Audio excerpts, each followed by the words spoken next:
2 minutinhos para o meio-dia, 11 horas 58 minutos. Seguimos aqui ao vivo, como sempre, na CNN, para agora compartilhar com você a discussão sobre o marco fiscal deste nosso Brasilzão. As duas maiores bancadas da Câmara, União Brasil e o Progressistas, se reúnem hoje com o relator do novo marco fiscal para discutir os principais pontos dessa proposta. E a gente conversa agora justamente com o deputado Cláudio Cajado, que é o relator da proposta na Câmara. Deputado, primeiramente, obrigada, pela gentileza da entrevista e principalmente por ir pessoalmente até a CNN. Bom dia. Bom dia, Elisa. Bom dia, telespectadores da CNN. Um prazer estar aqui. A vontade expressa é minha. Queremos te ouvir, então, sobre essas discussões, o tamanho da complexidade e quais pontos vocês desejam tratar nessa reunião de hoje. Bom, veja, esse é um projeto que tem uma certa complexidade. Por quê? Porque ele remete a várias legislações, a lei da responsabilidade fiscal, a lei de diretriz orçamentária, vai ter impacto direto na reforma tributária e vai ter impacto direto na lei orçamentária anual que o Congresso irá receber no final de agosto para votarmos e valer a partir do ano de 2024. Nós vamos reunir, a partir de hoje eu abri a agenda para as conversas e as tratativas, e o primeiro partido a podermos conversar é a União Brasil. O líder, Elmar Nascimento, me ligou, marcamos para hoje às 15 horas com toda a bancada dos deputados e deputadas federais da União Brasil. Em seguida, a partir das 16 horas, iremos conversar com a bancada do Partido Progressistas, acertamos com o líder André Fufuca e nós vamos explanar o projeto e expor os detalhes, né, do que contém nele. A partir daí nós vamos ouvir as sugestões, críticas e preparar o nosso relatório. Vamos então com Basília Rodrigues agora para fazer-te uma pergunta também. Deputado, Basília?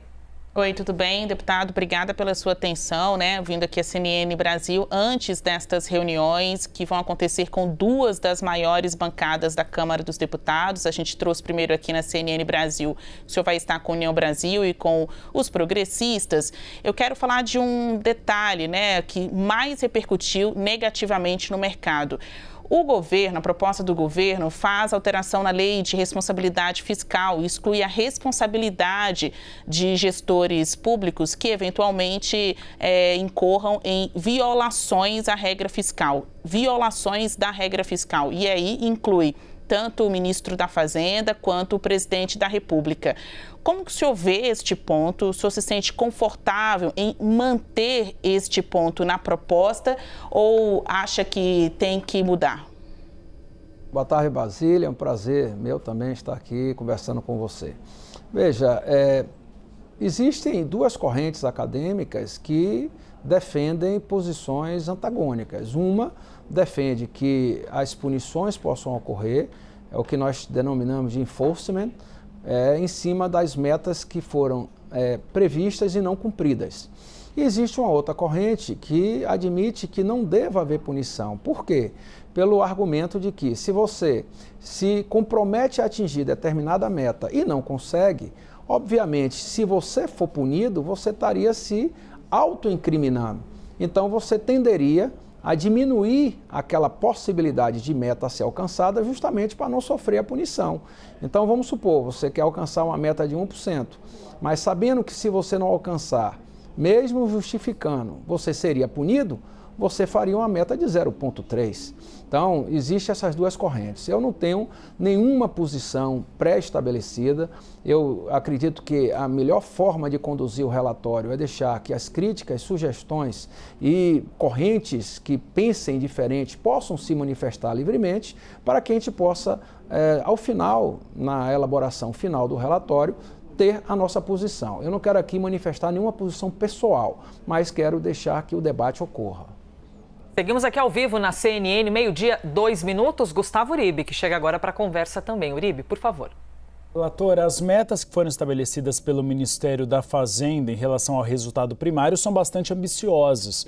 E há alguns críticos que dizem que será necessário haver um aumento da carga de impostos.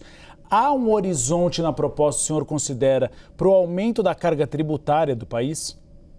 Oi, Uribe, veja, não vejo nenhuma possibilidade da Câmara votar a elevação de carga tributária.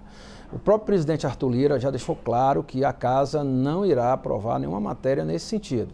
E conversando com os parlamentares e os líderes dos partidos com assento na Câmara dos Deputados, a gente vê claramente que não existe nenhuma possibilidade de votar-se aumento de carga tributária, porque já é muito elevado, ainda mais em momentos de crise como vivenciamos. O que nós achamos é que, eu pessoalmente penso, de que esse novo marco fiscal, ele é um dos demais elementos a serem propostos pelo governo e serem trabalhados. Por exemplo, após o marco fiscal, a prioridade vai ser a reforma tributária. Tenha dúvida disso, porque tem a ver com a elevação de receita. Não no intuito de elevar a carga tributária, mas de juntar impostos e tributos, fazer com que haja uma nova parcela de contribuintes que estão fora de hoje pagarem tributos e sejam inseridos nesse contexto. Você tem aí a Receita do Brasil para melhorar a sua fiscalização, cobrar de quem não paga. Então, eu acredito que há, sim, possibilidade de se elevar a carga tributária em patamares entre 120 e 150 bilhões, que é o necessário para você dar uma alavancagem nesse primeiro ano para atingir o objetivo do novo marco fiscal. Deputado, deixa eu aproveitar para te ouvir, porque nós estávamos agora há pouco até com imagens de Roberto Campos Neto, o presidente do Banco Central, que estava ou ainda está, agora estou na dúvida se já acabou ou não, mas já recebo atualização aqui em meu ouvido. Ainda não, continua.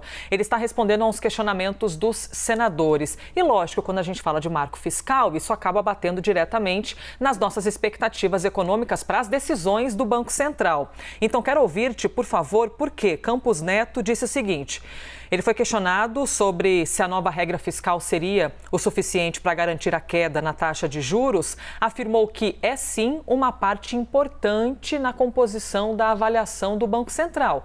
Quero ouvir o senhor também sobre a celeridade dessa decisão a ponto de conseguir desaguar um pouquinho em cima da tomada de decisão do Copom. Elisa, veja, o marco fiscal tem a ver com política fiscal. O próprio nome já deixa isso claro. E a política monetária, que é da competência do Banco Central, tem uma consequência da política fiscal. Ela é uma consequência da política fiscal. Então, se nós votarmos esse novo marco fiscal, se votarmos a reforma tributária, se dermos uma lei de diretriz orçamentária já amparada e hermeticamente harmonizada, tanto com o marco fiscal quanto com a tributária, a reforma tributária, nós estaremos dando exemplos e demonstrações claras de equilíbrio da conta pública, equilíbrio da gestão pública. E isso, eu não tenho a menor dúvida, vai sim baixar as taxas elevadíssimas dos juros que se pratica hoje no Brasil. Mas os juros, para baixarem, não vai depender da vontade de um governante, vai depender de ações concretas. E o marco fiscal, reforma tributária, LDO e a lei orçamentária, todas elas conjugadas com esses procedimentos que nós estamos adotando, e por isso mesmo o presidente Arthur Lira priorizou essa pauta, eu não tenho dúvida, será uma consequência positiva para a economia e trazendo no seu bojo a justiça social, que é o que todos desejamos. Veremos no mundo prático, hein? Estamos ali apreensivos com esse cenário econômico e a política monetária do país. Basília, volta aqui de novo, por favor, para você poder fazer mais uma pergunta ao nosso entrevistado. A gente ainda vai ouvir muito o senhor relator Cláudio Cajado, então, nesse início da tramitação, eu quero saber, tem limite para as exceções? A gente tem ouvido muitos políticos do PT, que é o partido do presidente da República, e também do PSOL, pedindo mudanças no texto, né, para que outros itens fiquem fora da regra fiscal. A proposta, do jeito que está, já tem ali 13 exceções. Tem limite no seu relatório do número de exceções, ou seja, aquilo que não vai ser coberto pela regra fiscal? Bom, eu vou estudar cada uma dessas excepcionalidades. Existem algumas que estão baseadas na regra constitucional, existem outras que foram subjetivamente apresentadas pelo governo. Nós vamos nos dedicar a cada uma dessas excepcionalidades, mas antes eu não quero aqui antecipar se vou mantê-las ou retirá-las. O importante é que o debate ocorra, que a sociedade esteja preparada para sugerir e poder criticar esse texto dessa lei, porque nós acreditamos que o novo arcabouço fiscal não é para o atual governo, serve para o atual governo e para os futuros, dando o equilíbrio necessário para termos a macroeconomia em condições, em patamares condizentes com a realidade que o Brasil deseja. Obviamente que eu vou conversar com o Partido dos Trabalhadores, já tive aqui uma solicitação ao líder Zeca Disseu, do Partido dos Trabalhadores. Estamos agendando na próxima semana essa reunião com a bancada do PT. Para mim não tem nenhum problema conversar com quem pensa diferente. O importante é que tenhamos uma legislação que espelhe o consenso e a expressiva maioria da Câmara dos Deputados e do Senado Federal. E nós agradecemos a entrevista, porque do lado de cá, a nossa função enquanto jornalista é questionar, é trazer o olhar crítico. Então agradecemos a gentileza do deputado Cláudio Cajado, que é justamente o relator da proposta tramitando na Câmara. Bom trabalho, boa sorte aí nas tratativas, deputado. Obrigado, Elisa, obrigado, Basília, e estou sempre à disposição. Um abraço aos telespectadores da CNN. Obrigada, Basília Rodrigues também e Gustavo Uribe, que participaram dessa entrevista.